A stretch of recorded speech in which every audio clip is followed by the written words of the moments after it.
Hi, everybody. Welcome to the Just Spray podcast. Today's guest is Chao. He is a man known for seeing perspectives that most people simply miss, whether it's because he's experienced the best of both worlds, working in both corporate environments and entrepreneurship, or because he was born into an Asian culture and raised in the Western world. John has a unique lens through which he sees life. He also spent over 10 years in the fashion industry, helping people transform their outer image, and now dedicates his work to guiding people through inner transformation as a coach. His expansive experience allows him to serve a wide range of people from all walks of life. These days, John spends his time guiding individuals through emotional release by working with the subconscious mind. He also mediates for business partners who don't get along, yes, like a marriage therapy for business partners. I'm so excited to have John on the show today. And if you have your notebook and pen nearby, you probably want to grab it because you're going to get a lot of insight from this conversation. John is one of my most treasured friendships and mentors that I have. Somebody asked me the other day, who's been one of the most influential mentors in your life, and John's mind came to my mind. And I'm just so grateful for you and everything that you've done for me in my life, and I'm excited for this conversation.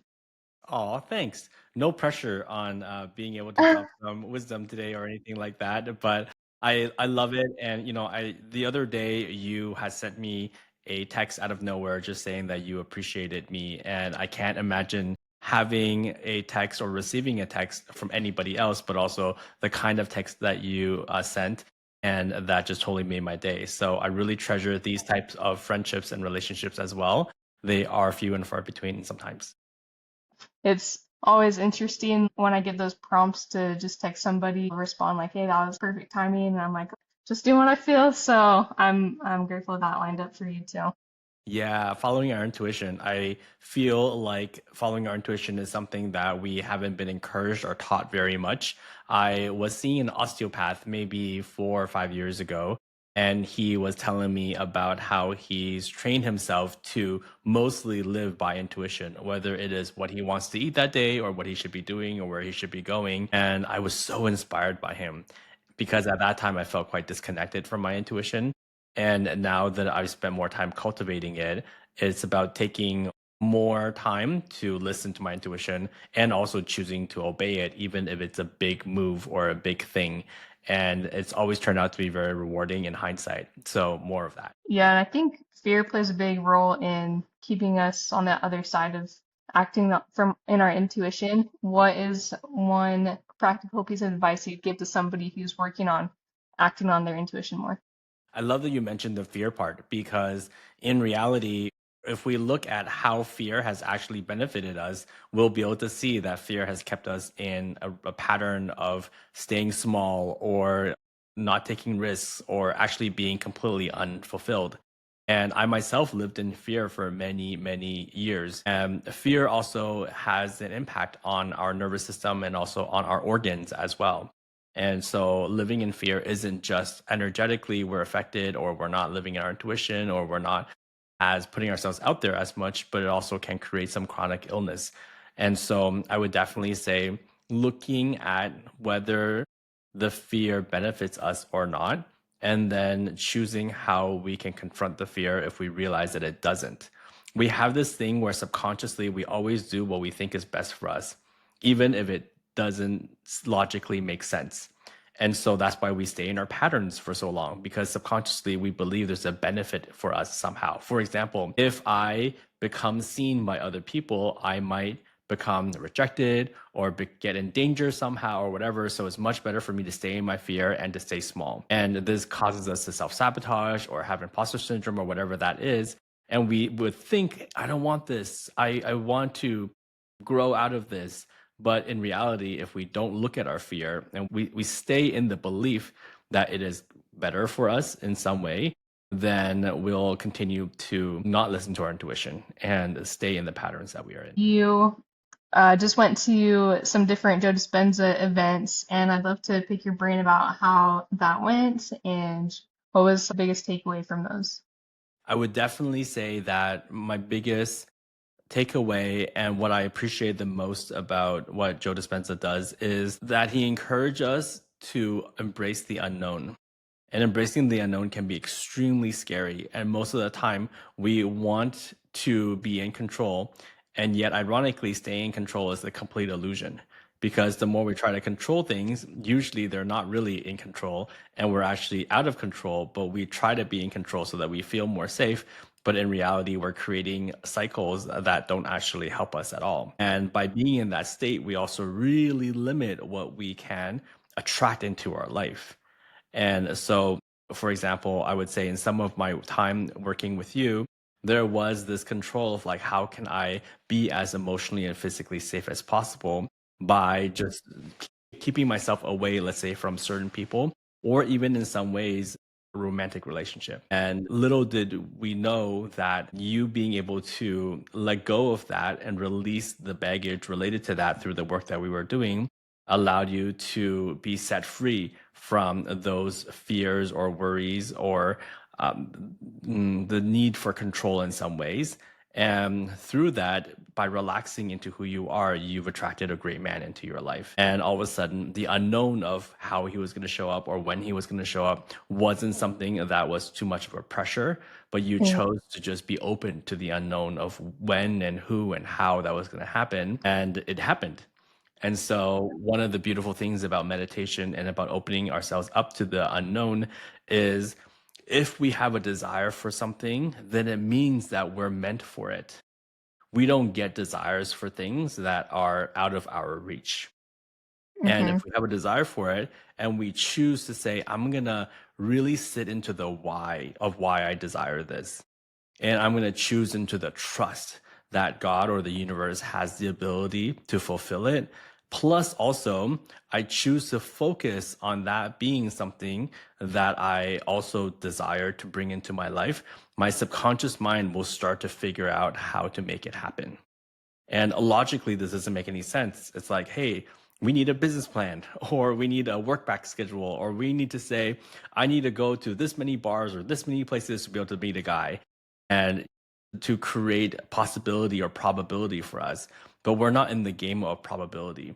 We're in the game of possibility, which is if we can trust the unknown, then whatever we desire can be possible and we will attract that into our lives.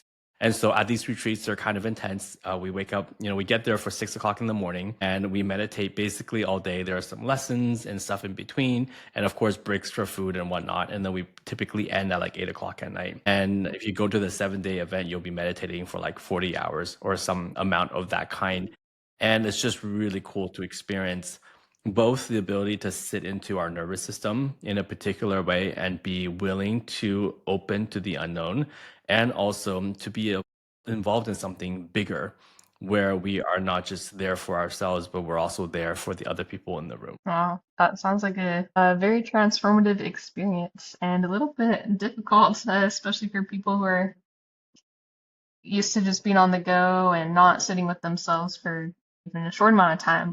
7 days of meditation is wild, but I bet it's yeah, very transformative. Well, it's kind of like, I don't know, there's the power of the crowd, right? So, for example, if I were to go out to a yoga class, or if I were to try to do yoga by myself, I might probably do it for a little bit. And when it got really hard, I'll be like, nobody's going to know that I'm going to end a little bit early and then, Right. or, slack off a little bit. Or if I were to go for a run, it's so easy for us to not push ourselves.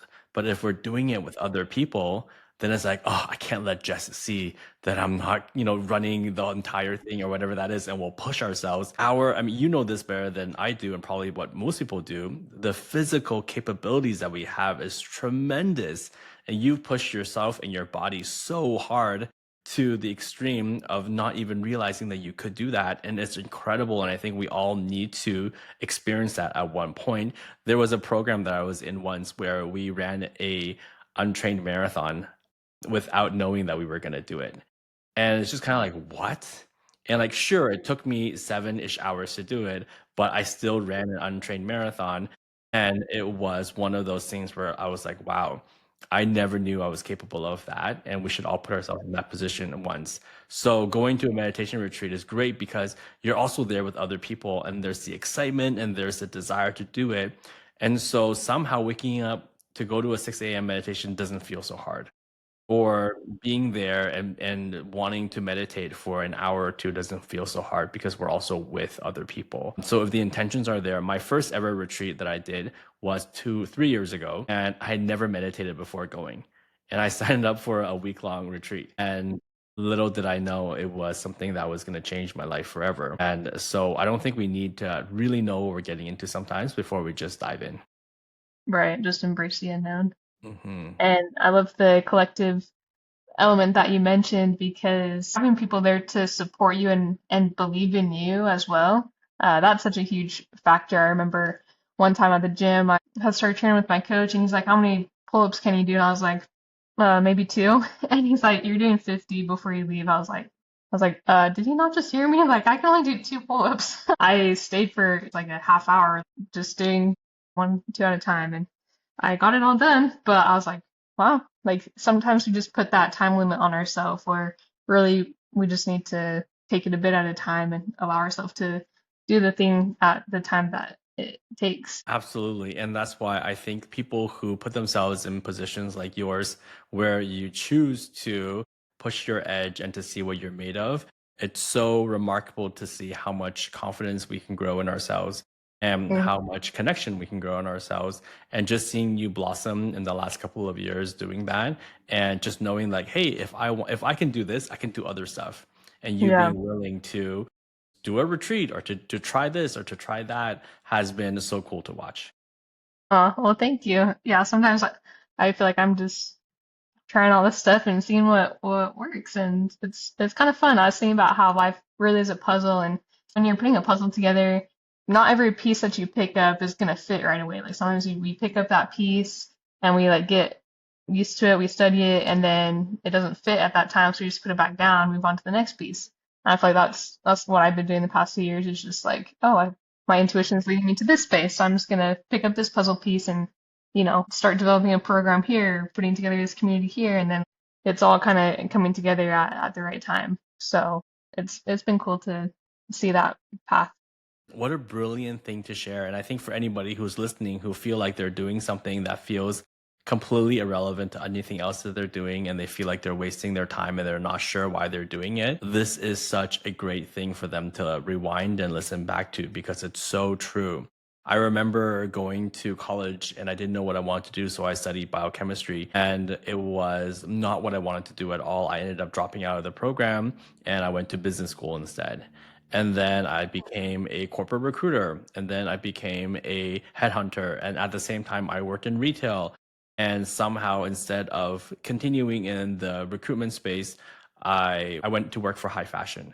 But while I was doing recruiting, I worked for one of the big four accounting firms.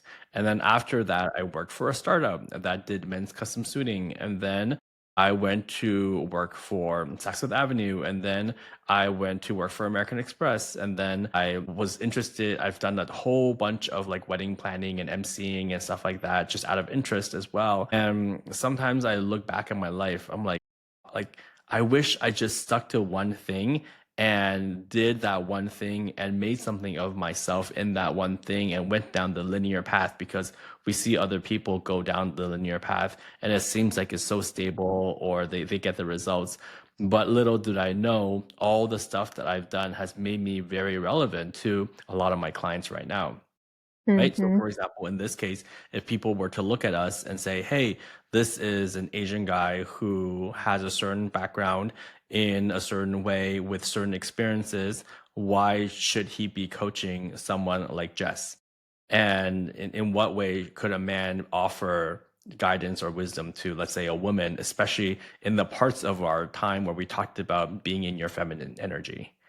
And it almost seems like that would be such a weird thing for me to be stepping into. And yet, my experience in working in either the fashion industry or working in human resources have really made me understand what it's like to work with women and what they're looking for, or to have certain Hmm. insights.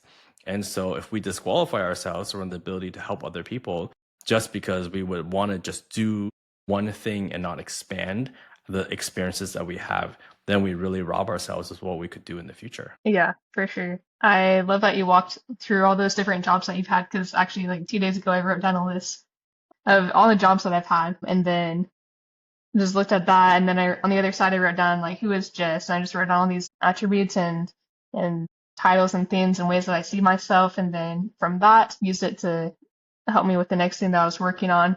And I think it's just really cool, like for anybody listening, write down all the jobs that you've had and see like any patterns or things that you seem to gravitate to if you're feeling kind of lost in life and want to figure out what's next. That can give you a lot of insight.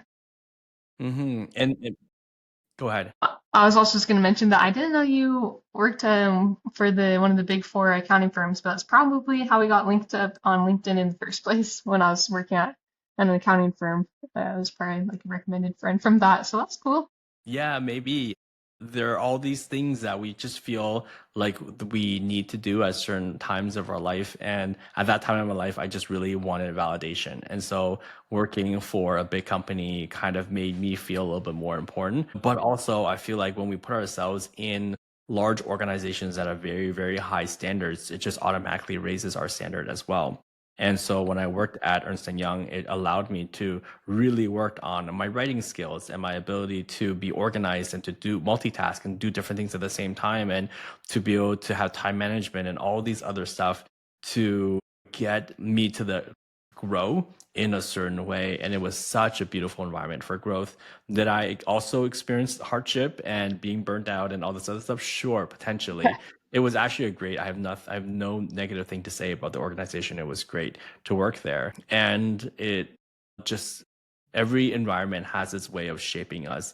And I'm so glad that I chose to jump. And I remember at one point, my parents were like, John, you switch jobs every 2 years. Is everything okay? Like Yeah. they were just not, they were comparing me to other people who stayed at a job for 5, 7, 10 years. I Mhm. was just jumping around not only in roles, but also in companies, but also in industries and all this other stuff. And it really was worrying them. And I don't blame them because it's not the typical path. But how did we choose to sit into our authenticity instead of what is expected by other people? Right. And again, like that intuition, like recognizing, oh, it doesn't feel aligned for me to be here in this space anymore. And yeah, what's next? I remember it similarly to you. I was changing jobs a few years ago, and then one of my friends was like, "Yep, seems about right. You're at your 9 month mark." I was like, "Oh, what? Like, how did you put this together before I did?" Um, yeah, and then I just realized I just really love experience and like growing in different ways. And when I hit that point where I don't feel that sense of expansion anymore, there's something else that I'm supposed to be doing. And to each their own. Like, if you're somebody who's listening and you've been at a job for 3 to 5 years and you're super happy and you love the stability and the consistency, that's amazing. Like, you Hmm. do you. And I know it's such a cliche thing to say, but like, really, like, you do you. There's no one size fit all standard for everyone of what they should be doing. And at the same time, I think one of my favorite things about you is that you choose to also look at your shadow. And so if you are changing jobs every 9 months because you have commitment issues and you are trying to avoid something and you're running away, then that's a shadow. Whereas if you are leaving a job for something else because you're desiring for growth and there are opportunities coming to you that you've never thought you would have before, and therefore you get to go to something else, I would say like 80% of the time when I moved to a different job, I was recruited for it. So like Yeah. somebody reached out to me and said, "Hey, I want you to work for us." And so I left that opportunity and went to something else. And that was, for example, I was working at Saks Fifth Avenue and American Express reached out and said, "Hey, we're looking for somebody to run our events department for fashion and automotive. And you have all these connection with all these fashion houses. And we want you to create these events for our Black Card members that money can't buy."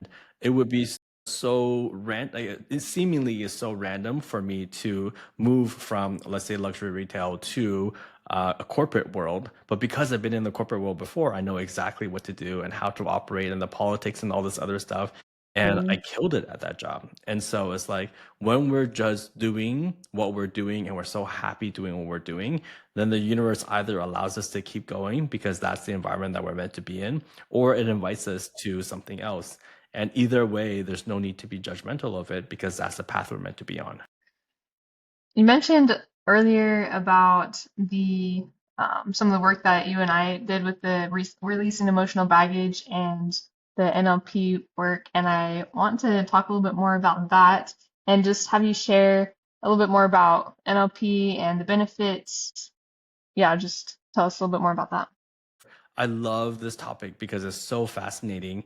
When we look at what causes us to not be able to do what we want to do, a lot of times we think it's a conscious thing. And if we just consciously work out and get the skill set to be able to be more organized or to wake up earlier and have a better morning routine or have better habits, then we will be able to do it.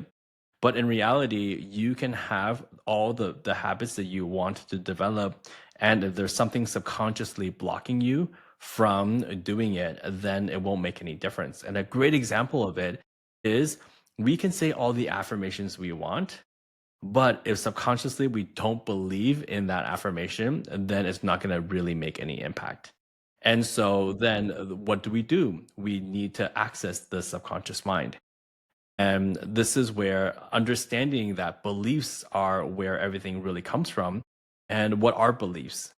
Joe Dispenza and other people say that beliefs are just thoughts that we think over and over again until it's automatic. And so then we can say, okay, well, then where did these thoughts come from? And typically, our negative thoughts come from a particular scenario where something has happened. We have an emotional response from it, whether it's anger or sadness or hurt or fear or guilt or shame. From that emotion, we then create a decision that we are not gonna like, we'll make a decision. Either I am not worthy or there's something wrong with me or whatever that is. And then we start to think those thoughts. And then we think it so much that it becomes automatic. And then we start to have that belief. And then that belief gets ingrained into us. And all of a sudden we identify as that thing when in reality, it was just a situation that happened. And so Yeah. what do we need to do? We need to then tap into our subconscious mind and reprogram what is causing this belief by getting rid of the emotions. And so a lot of times we hold on to emotional baggage because we don't want to repeat that scenario again because it hurts so much or it sucked so much. And so we then carry this emotional baggage. And it just makes me think of our like army training or people who like have to run in the desert with this huge backpack on them and they're just, really struggling. And that's what we're doing with the emotional baggage. Every single time we choose to hold on to something because we want to guarantee that it'll never happen to us again, then we hold on to the emotional baggage.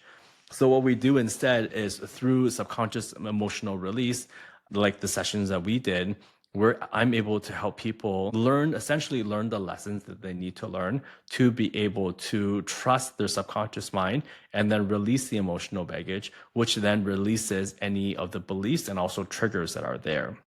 So something then that might used to really trigger you now no longer would because you have no negative emotion connected to it because you released it through what the work that we did. Yeah. And then all of a sudden now, so what was not possible and not open to us because energetics was blocking from that or we didn't believe that we could get that, now there is a possibility of it because we have allowed ourselves to purge out the negative emotions that are there. And then what we do is we build new systems and new beliefs and new processes into our blank slate. And we start to then live towards that. So I've already mentioned it in the podcast so far, so it's a little bit easier to talk about it. We worked a little bit on previous things that may have happened in previous relationships that were not very ideal for you that caused you to not feel very hopeful about the future. And by releasing some of the emotions of that, then you were much more neutral about the possibility of a future relationship. And then we worked on, what would it look like in 3 years if you were to be in a healthy relationship? And then you painted this really beautiful picture. I still remember it of you in the kitchen and music was playing and you and that future person were just having fun and grooving to the music and doing these things. And you allowed yourself to be in the energy of the possibility of the excitement and hope and joy of that. And then the way that you started to look at men became different. And then the possibility of relationships started to be very different. And that's Hmm. my favorite thing about emotional release, whether it is Emotional blocks, whether it is physical blocks or whatever that might be, we hold so much inside, and there isn't just kind of like physically, we need to eliminate from, let's say, our body on a daily basis things that we put into our body. Then emotionally, too, whatever we take in, it's important for us to release. But a lot of times we're very emotionally constipated, and that's not a good thing. I never thought of it like that. What's a daily practice that you can do to release that emotional baggage every day? I think there's two things. One is if you haven't worked with a practitioner before, and if you aren't used to tapping into your emotions, then it may not feel very safe to do so. So I would say, whoever's listening, if you're interested in working with someone, find a somatic practitioner or a emotional release practitioner. There are many out there with many modalities that are really good. Obviously, feel free to reach out to me. But work with someone and have the ability to have someone lead you through the healthy release of an emotion first. And then afterwards it's a lot easier too when we have the emotion come up. Actually, this is kind of silly, but it makes a lot of sense. I love it when I watch parenting videos. And there's this parenting video of this mom who has like the different faces going from angry to happy. But then there's like four in between, right? And then she said to her kid, like, who's feeling really angry? Point to the emotion of what you're feeling right now. And the kid points to the really angry face. And it's just like, how do we notice what we're feeling and almost allow ourselves to label it a little bit? And then when we Yeah. choose to label it and say, I'm feeling angry, and then we notice what's the feeling underneath that. Am I ashamed of feeling angry? Am I resisting feeling angry? It's a very typical quote, but one of my favorite quotes is, whatever we resist, it persists. Mm, So we a lot of times resist feeling the emotion because we think the feeling it will be so terrible. But in reality, by resisting it, we allow that to brew within us over time and it gets worse and worse. Whereas if we take the few seconds or minutes to feel out the emotion, then it actually allows us to release it through the feeling of it. yeah. And if whoever, for those who are listening, if you know how to do that and you can be safe in your body doing that, then I invite you to feel the emotions and just be like, I'm really angry right now. And then just talk out loud. I'm angry at this. I'm angry at that. F this world and F this and whatever. Like, Yeah. whatever you Yeah. feel like saying it, because by feeling it, then you can release it. But a lot of times we're like, I'm not allowed to be angry. I'm not angry. And then we just deny it, but the anger is brewing inside. And then that's when we start to have different issues. That was probably one of the biggest shifts that personally when I realized that I can just label and name the emotion instead of having to act it out. I think there's a difference between acting out your emotion or like expressing or releasing it. And so being able to label it helped me make that shift where I was like, I'm feeling really frustrated right now instead of getting all worked up and trying to like it's like acting it out for the other person to try and guess or see what you're feeling. For sure, especially for people who were told when they were little that their emotions are too much Yeah. or that they shouldn't feel this way. If anybody's been invalidated at any point in their life, especially when they were little, then it's just kind of like, okay, well, I'm not allowed to feel this. Or when I feel this, it's too much for other people and they're not going to accept me. Therefore, I will just hold it in. And Mm. there's so many reasons why we may choose to do that. So another really healthy daily practice, which is something that I see you do, is having an outlet. And so you do mixed martial arts, which is incredible, and you get to physically let out the emotions through the actions that you're doing. So, you don't have to be involved in mixed martial arts. You can go for a run, you can chop wood, you can shovel snow, you can do whatever it is that it is, but something that just allows us to move our bodies and move through the emotions of it. And then that also is considered a good way of having emotional release. Hmm. Yeah, I like to call that my avenue of healing. And it doesn't have to be martial arts, but yeah, just like yoga or hiking or whatever. It has that element of mindfulness, movement, connecting your mind and your body, your spirit. Also that element of challenge and putting yourself in a space of uncomfortableness because I think we talked about before, but when you challenge yourself and face that fear, that's where you really can grow and develop and start to recognize like more of who you truly are instead of identifying with what's holding you back in that fear. And so figure out who you are. Are you visionary or are you kinesthetic or are you auditory, right? If you're auditory, then listen. If you feel sad, listen to sad music. Allow yourself to feel it and Mm. just cry if you need to. Or I remember being in high school and my first ever CD was Linkin Park. And I just had so much angst and I would listen to Meteora back to back to back. And I would just like sing along with them and just really like let out what I needed to. I'm a very auditory person, right? Yeah. And so if you're a kinesthetic person, then move your body and get it out. If you're a very visual person, then watch something, watch a movie, or allow yourself to go to a place that like nature or an art gallery or something that just allows you to visually see something that you can express what you're feeling through the thing that you're seeing. And then learn your style and do what was works best for your style. Yeah, I really like that connection there. What's one of the biggest adversities that you have faced in your life, whether like in the corporate world, moving so many times? What are some adversities you faced? Yeah, the first one that comes to mind is I grew up with parents who never fought in front of me. Mm. And then for those who are listening, you're like, John, what are you talking about? We're talking about adversities here. Like, it's great that you didn't have parents who fought in front of you. And I would say overall, yes, except I never had parents who modeled for me how to resolve conflict. And so I never knew how to deal with conflict.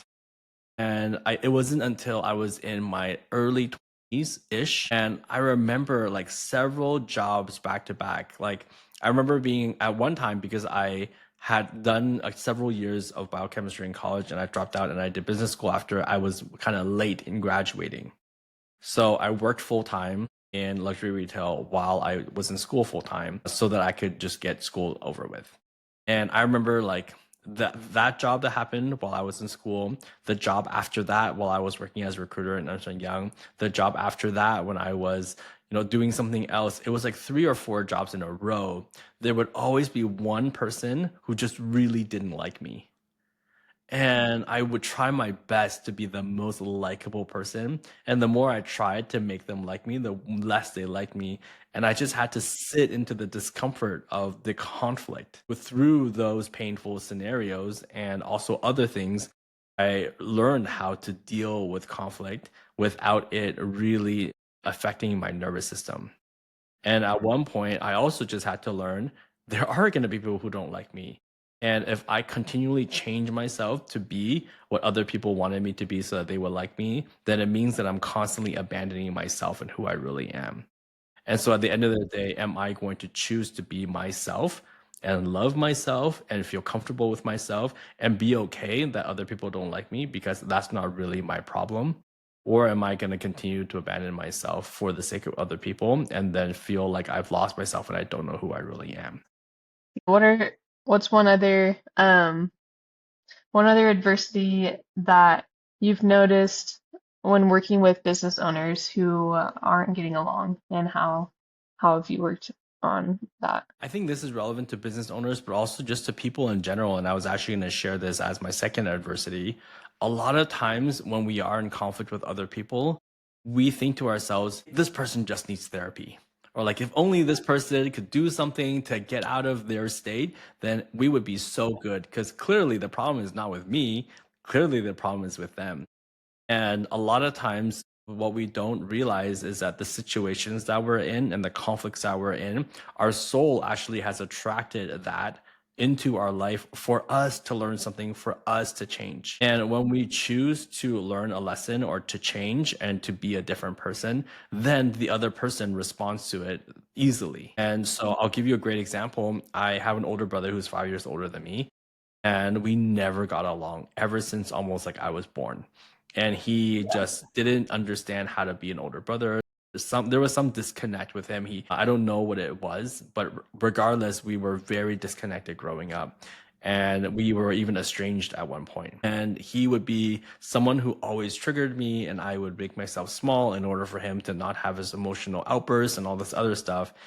And I also just grew up having massive anger and resentment towards him because all I wanted was a big brother who would validate me and play with me and do things with me. And I would look at other people who would have brothers who would they would get along with, or they would be able to get advice from, or they would be able to make friends with the girls that they date and have, or a nephew or a niece or whatever in the future, and like all these things. And I never had that, and I just held so much resentment towards him. And it wasn't about maybe 2-ish years ago that I started to really work on that. And I worked on it within myself. I never talked to him about it. And I just started to realize that it was unfair to him that I was putting all these expectations on him. It was not healthy for me to hold all these things in, and forgiveness was so crucial. And I just worked on the difficulty of changing that within myself without expecting him to change at all. And if you know anything about quantum physics, one of the phenomenon is quantum entanglement, which is whoever is in our life, we are connected to on an energetic level. So when we change, it's impossible for them to not change. And then as I've been working on myself in my relationship with my brother, in forgiving and letting go and all this other stuff, then I started to feel a lot better about my brother. Even though he was the same jerk, or unkind or inconsiderate person, or whatever we want to call it. Yeah. And then out of nowhere, he started to just shift. And I remember this was maybe like half a year ago or something like that. I just got a random text out of nowhere from him, just being like, "Hey, I've been thinking about this, and I just wanted to let you know I'm sorry that I was never a really good older brother." And I was like, where did this come from? Like, who is this person?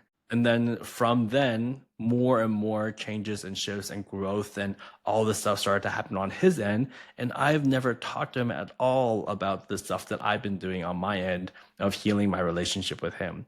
But energetically, because we're connected, that just happens. And or we create another reality because we're choosing to do the hard work related to forgiving and whatnot, that then creates a person to be that kind of person. I could have not learned the lesson and still be in the same scenario that I was in with my brother before now, but I chose to work on that and learn the things that I needed to learn. And he's shown up totally differently, up to a point where recently he was having a hard time with somebody who he's dating. He chose to come to me, and we talked, and I held space for him. He, at the end of it, I just gave him some perspectives of what was going on that he couldn't see, and I gave him permission for him to do what felt right authentically to him without caring about the expectations of other people. And he just was so clear afterwards what he needed to do. And he said, "Thank you for being there for me." And when Um, I this was over text, of course, this whole thing, and I saw the message and I just bawled. And I was like, it was so healing for me to go through that scenario. And I also thought to myself, man, he never had an older brother. And so why am I so hard on him for being not a good older brother? He never had an older brother. And actually, in reality, all the hard things I went through allowed me to show up as his older brother right now, which also mhm. means I get to show up as my own older brother and heal whatever I need to heal. And it was a very full circle moment, which was really beautiful. So in reality, the same thing with business partners. When we're looking at two business partners who don't get along, or even couples who don't get along, then it's kind of like, hey, you never unload the dishwasher, or you never put down the toilet seat, or whatever that is. Like, we always blame the Yeah. other person for the thing. But in reality, it's important for us to look within ourselves to say, why does that person trigger us? And what is that trigger all about? And when we're able to resolve that, and we no longer project that energy onto the other person, then ironically, that's when they start to unload the dishwasher without you asking. And that's when they start to put down the toilet seat without you asking, because the energetics of it allows for them to be set free of those things. And they will actually just appear as a much more pleasant person to you, but they haven't really changed, but they kind of also have, but it's not because you told them to be different. Right. Yeah, when you dive into this space and you start like really working on yourself first, and the energy and emotions and everything, you kind of start to feel like a Jedi. Like all this stuff starts happening Yes, around you. You're like, oh, cool. Like you, 100%. yeah, you just realize you're much more powerful than you realize. Like, and you don't have to force anything. You're working on yourself and allowing the universe to bring experiences or people to you, and letting other people take ownership of their actions as well. And the reality is we are incredibly powerful. And this is why it's called living in the matrix. Like, but we live in a system that brainwashes us to tell us that we're not powerful. It Mm-hmm. tells us that we're not capable of resolving things. It tells us that we're victims. It tells us that other people are the problem. It tells us that, we are powerless because of the rich, or because of those who are controlling things, or because of whatever it is, and we're going to always be stuck exactly where we are. And that's completely not true. We are incredible people. Whether we want to talk about manifestation, whether we want to talk about creation, whether we want to talk about a host of even like healing, self-healing, physical things, we can do so much. And one of the things that I really love about being a coach is that I get a chance, and this is my coaching superpower. Everybody has a different coaching superpower. But for me, I'm just designed to believe in people. So when I see someone, especially if I only work with people who are a fit, because I can't work with people who I don't believe in. And so you're a great example. We connected on LinkedIn way back when. I don't even know how, but I was a part of a LinkedIn accelerator that had a group of people who were all supporting each other's posts. Somehow you weren't in that, but we got connected, and then you were liking my posts and commenting, and I was supporting you, and then it became this thing where I was kind of like, Jess is a badass, but she doesn't totally believe in herself. And I Yeah. saw this thing in you, and I believed in you. And so then I offered you some coaching. And the whole thing with my superpower is I believe in people when they don't believe in themselves, and get them to believe in themselves enough through my belief in them for them to keep going. I think this whole thing about realizing how powerful we are sometimes is having a guide or a master or whatever it is to, whether we're talking about it from a Jedi perspective, you have a master and a Padawan, and one person is helping another person realize their power, and that power is innate in that person.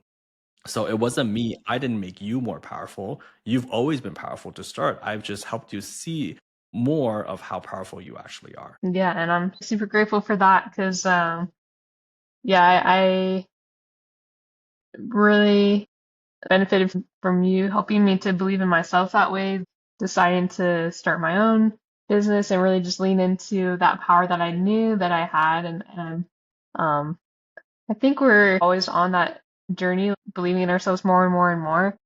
But that initial like phase, I would say, like you played an instrumental part in that. And looking back, I'm like, wow, that connection with John was so pivotal. And like, yeah, I'm just so grateful for you and the way that you showed up and helping me learn how to receive and really embrace the feminine energy along with the masculine and a whole bunch of other things. So thank you for showing up as you do. My pleasure. And a lot of times when these things happen, when we meet people out of nowhere, that's really when we choose to listen to our intuition and say, hey, this person is someone that I really want to be connected with. And I'm just so happy that we stayed in touch, and you've been able to update me on different things that have been going on in your life. And I can celebrate you remotely, and to be able to say that I'm so happy to see these things happening in your life and ask you how they are, or even continue to be able to hold space for you sometimes when things aren't going well. And that's the whole point of community. We were not designed to be alone, but especially the Western community, we're so isolated. And so it's like, I'm my own person, I'm doing my own thing, I'm going to live by myself. Or, we're a couple and we're going to raise kids by ourselves, or don't tell me what to Mhm. do. And there's so much separation and isolation. And that's, I would say, like, obesity is on the rise. People are lonely, and so they eat, or different health issues. If you look at other parts of the world, we call them blue zones. People might be a little bit overweight and they whatever, but they're so healthy because they just feel the connection. Right. And there are a lot of scientific studies that say that we, as human beings, we need 8 physical touches a day.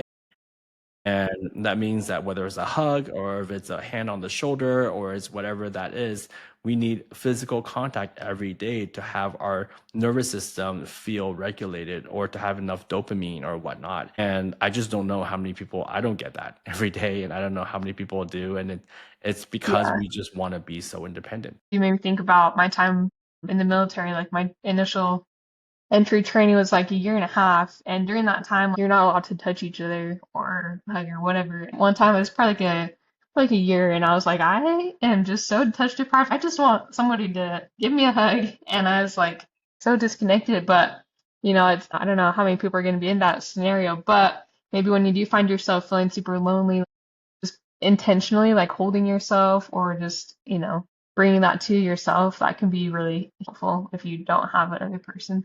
Yeah, or also there are people. I just challenge whoever's listening who feels really lonely, open up your phone, look at your Instagram, whatever that is. Like look at somebody and just message 10 people.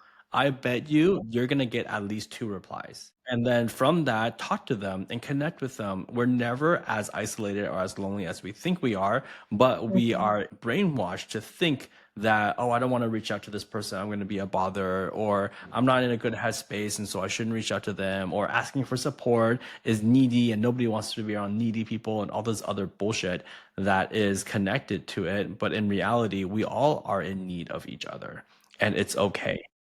Yeah.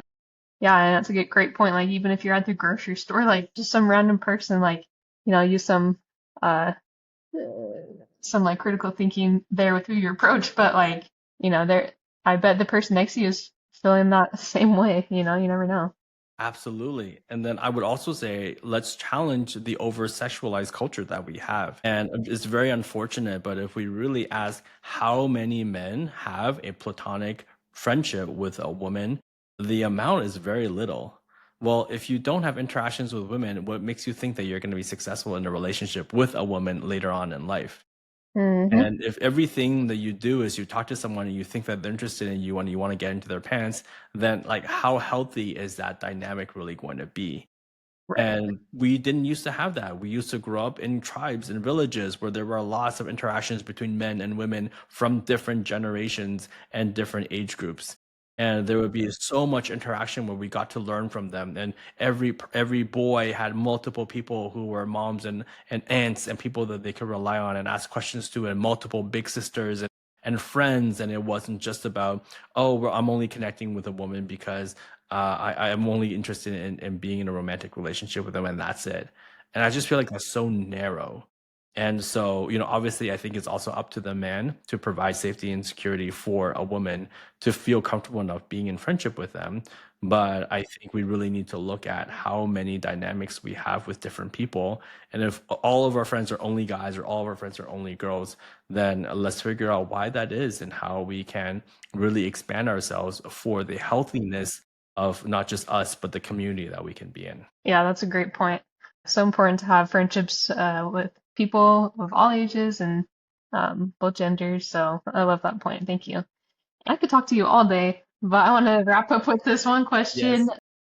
What what would you tell your 10-year-old self? Ooh, this is good. I would say like it's okay, buddy. Like whatever circumstances that you think is going on is not what's real. And whatever challenges that you face will only make you stronger in the future. And I think if he could see me right now, and I don't particularly think that I'm this tremendous success or anything like that. We're all growing in different ways towards it, and success also means different things to different people. But I'm still in my whatever development stage in some ways of who I can be.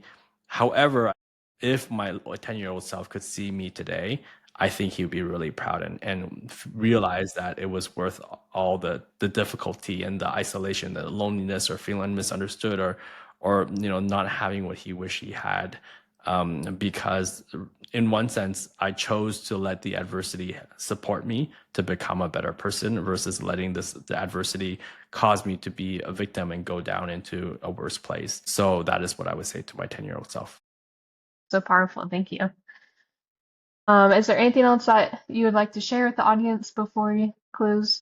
Nope, I feel like I've been on a soapbox with a couple of different topics, and I love it. so I appreciate people for coming to my TED Talk and letting me vent and say all the stuff that I want to say. But mostly just I think this podcast is a great example of a friendship that grew out of something, and us having more connections with people and just developing genuine friendship is just such an important thing.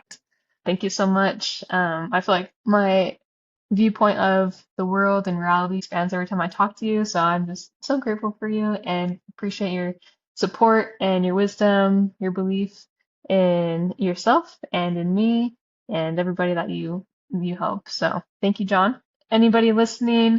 I hope you've got a full page of notes because you definitely heard a lot of good wisdom from John. So thank you again for showing up, and please share the episode with anyone who comes to mind who you feel could benefit from what we discussed today. And remember that you are worth it and amazing and capable of greatness. And we'll see you on the next episode.